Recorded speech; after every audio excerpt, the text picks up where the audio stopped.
Hello, dear aquarist. Welcome again to another case of fish diseases about a Corydoras albino that was suffering badly. And it has been recently reported in the aquarium industry that there are some problems occurring in Corydoras that have been bred, cultivated in Asia. Here, the albino variety that showed bacterial and parasitic, maybe viral infections. Who knows? Because viral infections are difficult to diagnose, difficult to work with in our aquarium hobby or even in the aquarium industry. I explain a lot about that in my books on fish diseases, about bacterial infections, viral infections, parasitic infections, what to do, how to prevent and how to treat. The link is below where you can order them. Here we see the Corydoras albino, had severe red wounds, had fin and tail rot, was suffering badly. There were serious losses reported. Of course, we found the tail rot. You can see here the rot at the tail part of that Corydora.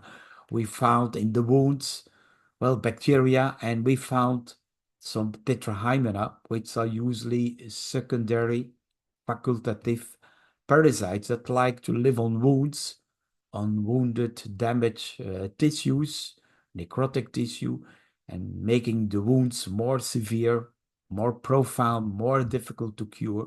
You see the little animals here eating away on the tissue of the fish. This is, of course, a problem that occurs, and it's already here in an advanced stage, more difficult when you are in this case to treat. At the same time, we found some few skin flukes. Here is one. You can see how fast the skin fluke can behave and move around. You can recognize typically the skin fluke. In the next video, you can see already a baby fluke inside, ready to be born. So the infection can go rather quick because the worms do not need male female. They are hermaphroditic reproduction. So the baby is born out of this parent and infects at the same spot and can cause wounds on the fish. Also gill flukes found in this Corydora albino. Well, another infection that has a risk of damaging the fish. Here it's a little bit protected by the gill tissue. You will see in the next video more detail on a gill fluke. A gill fluke has a different reproduction. It lays eggs, and the eggs are distributed in the aquarium or through the filter and maybe reproduce a baby within a week, 10 days. So it's a different way of treatment. But here we observe the gill flukes. At the same time, we had found that the liver on the left and the spleen on the right were in bad condition. Maybe could be caused by a viral infection.